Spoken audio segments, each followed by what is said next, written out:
ঐ কুকুৰ, কিমান দেৰিলৈ শুই থাক? ৰয় দেউতা আৰু অলপ সময় শুব দেচোন। ঐ গুৰু, তোৰ পৰীক্ষা নাই, নপঢ়িলে কেনেকৈ পাছ কৰিবি? হ'ব দে দেউতা, তই ইমান চিন্তা কৰিব নালাগে, মামা আছে নহয়।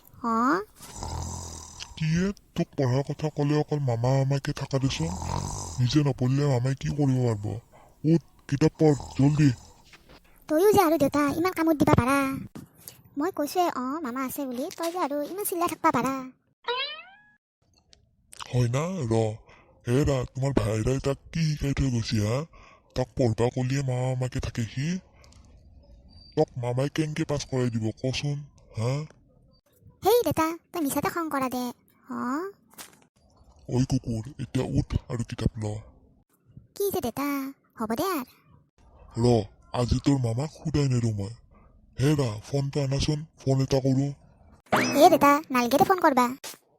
ভিডিঅ'টো চাই ভাল লাগিলে লাইক, শ্বেয়াৰ আৰু ছাবস্ক্ৰাইব কৰিবা।